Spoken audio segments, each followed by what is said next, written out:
We're going to be underway in about 5 minutes.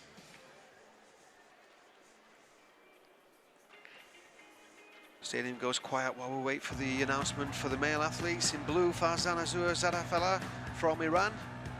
And he will be against Mohamed, who was playing under the World Taekwondo Federation International Athletes flag. Great to see them smiling. They're so young and they're dynamic, and it bodes well for the future of Taekwondo when you've got two athletes like this in the final of the World Championships.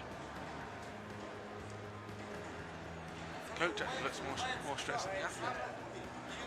Well, it's up to he can give advice, he can give guidance, but he can't flow the kicks for him. So there you go. Look at that. Now look, Farzan, relaxed. He's playing with the mascots there, and then he's matched. See, Mohamed is just exactly the same. This is going to be an exciting final. I just hope they, it lives up to what we expect. I'm sure it will do. They fought each other in the Fajara Open earlier in the year. It was a good matchup. Farzan taking the gold medal on that day in the final against Ketbi.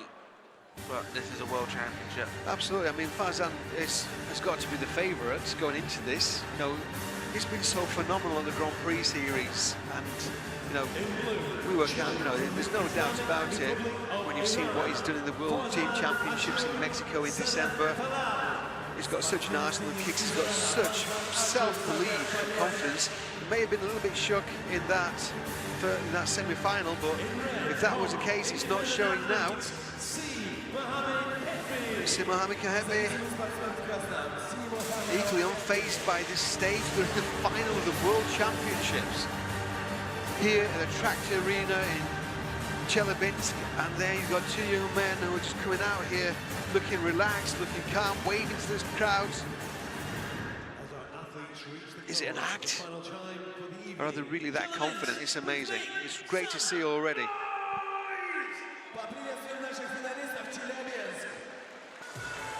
Zadeh Fallah won the final of the Grand Prix in Mexico, in Querétaro, in Mexico. Did it in style, then went to the World Team Championships immediately after, a couple of days after. Ketbi's, I think it's right to say he's not had the same opportunities at the Grand Prix because of his ranking placing, but 5th place at Manchester doesn't reflect on his performance here today.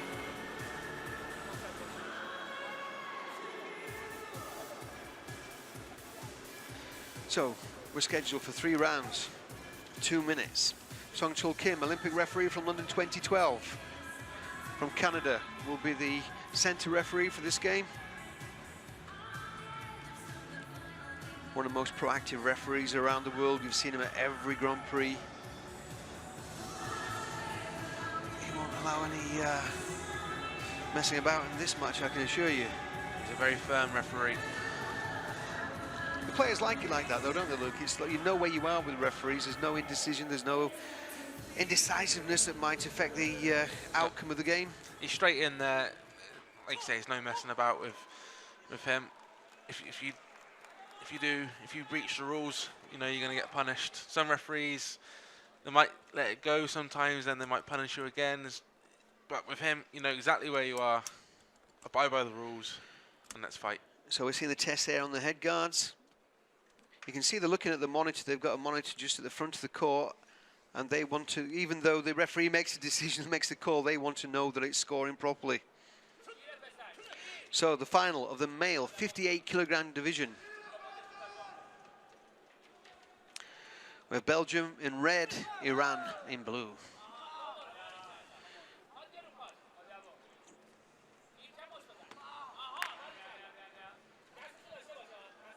So seeing the play off the front leg, we expected that. It's foot fencing to start off with. Referee's not... And to prove our point there, he's straight in with that. He's not, it's a low kick, you're not active enough. Boom. Kyongo warning there against the Iranian. I think if we see holding when they attempt the rabbit or the PSS point, they'll get penalised as well. Yeah, I can't imagine many of them scoring or being allowed to stay on the scoreboard with this referee.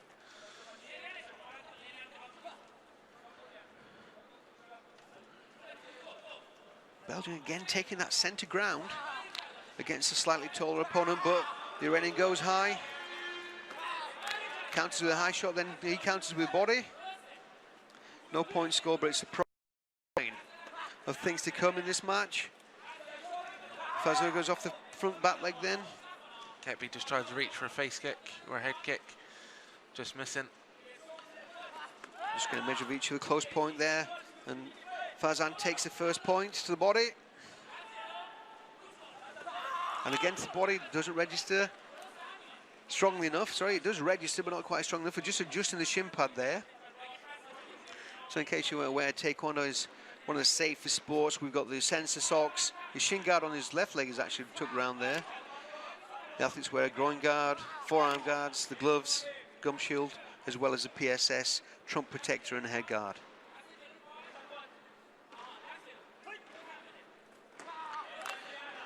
Farzan comes off the back leg. Farzan comes off the back leg there on the counter.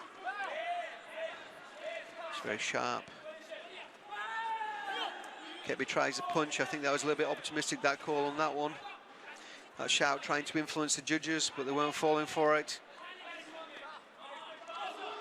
So we're seeing Farzan Ashour, Zadeh Fallah taking more shots off the back leg.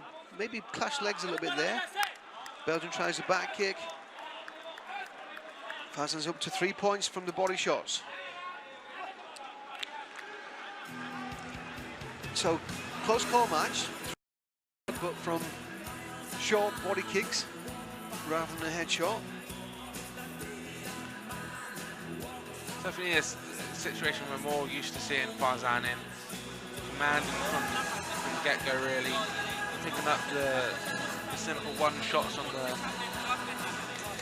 body armour. Looking to go to the face. I'm sure he's going to be looking a lot more in the second and third rounds. But Ketbi's not out of this, even if he went down 6-0. He won't be out of it. He'll be chasing down Farzan because he can create angles and create spaces that just take you by surprise. You're not really expecting him to be there, and boom, you've got Ketbi's foot on your face. Well, straight away we've got 3 points. We're getting more action there. It's a close call. 3 points could be one headshot or a back kick to the body. So everything to play for.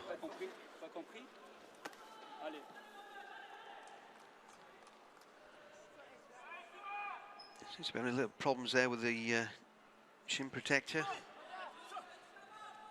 Second round underway. A bit of holding there, maybe. The referee just said no.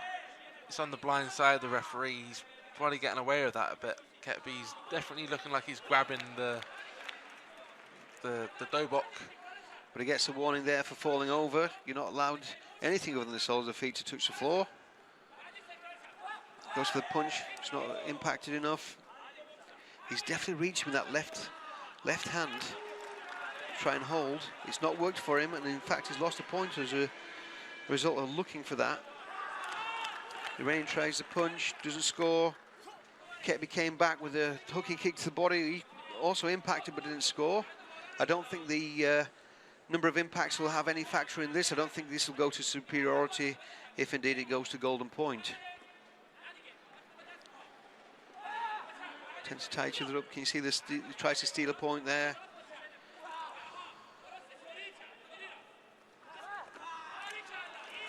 I think Ketbi's got to change up his game plan. He's trying to play the same system as Farzan, but he's second best at it. Yeah, and Farzan came off the back foot there, punished him, scored a point.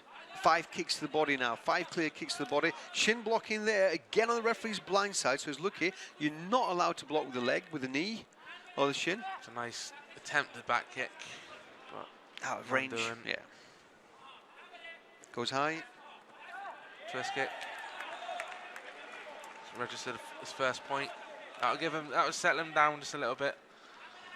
So it's a relief to see that first point go on the board for both the athlete and the coach. And he's trying that twist kick in again now. Tries a punch, not impacting enough. Farzan settling in now. Looks more what we expect from him. I'm saying that then Ketbi goes up for a headshot that just falls short. If Ketbi can just claw maybe just 1 point back, and if he can double it up with a Kyongo, he'll be alive again in that third round. 4 points is okay, but it's not ideal. It's not 4, but you don't want really 4 points against Farzan Ashour Zadeh from Iran. You don't want to be 4 points behind him, of all people. But like you say, it's close. It can be one kick to the head, reverse kick to the head, or a combination of points. So he won't be too worried about that. But he probably would have preferred to have had taken another point. So it does look a little bit more anxious than it has done before. There's Ketbi.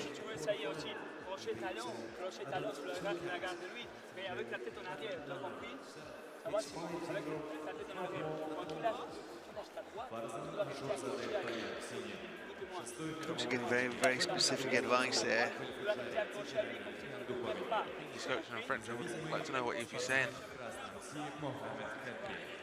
You see there in the replay that Ketbi is grabbing on the blind side, just trying to jam up Farzan's front leg, hook it a little bit so he can get underneath. Well, it affects recovery time, doesn't it? It affects the balance of your opponent.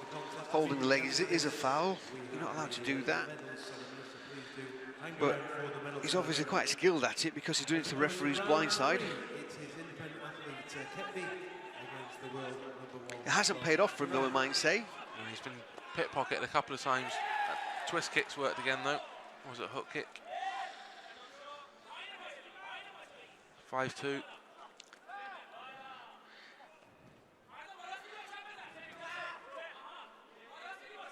Looking for the opportunities, a little bit of frustration there, he's missing it.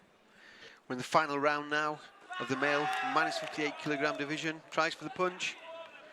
He needs to get some more power into that punch. It's a little bit too tepid for the referees to start pressing their buttons.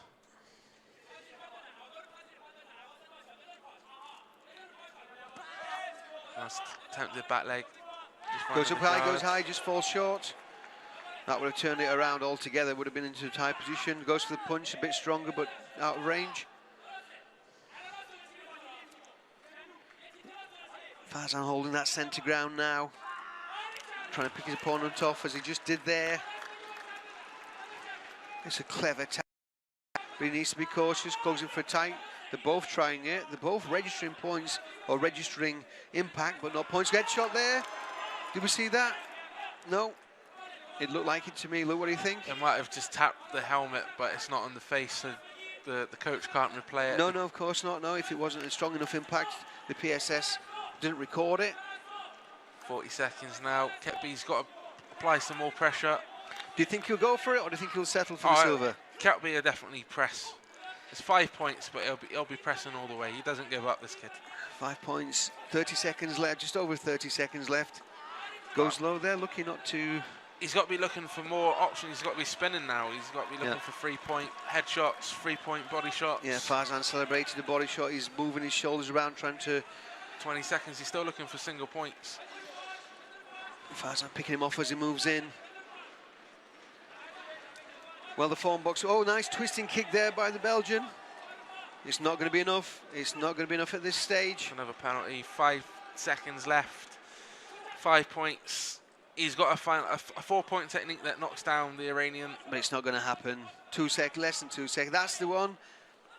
Here we go. Farzan Ashour Zadeh from Iran has taken the gold medal in the male minus 58 kilogram division to go with the success that he's had at the Grand Prix in Manchester and the Grand Prix final in Querétaro in Mexico. Surely now he's claiming, staking his claim to the Olympic place and the Olympic medal for Rio 2016. Well, Farzan Ashour Zadeh, according to the form books, ranked #1, and he's just proven why there. He's even extended that lead because Ketbi was, I think, in the Olympic ranking maybe down to 10 or 11. So he's taken big chunks out of his opposition. I think that's pretty much cemented his place for the Olympics. And the Olympic Games is probably the one thing that is now missing on his CV.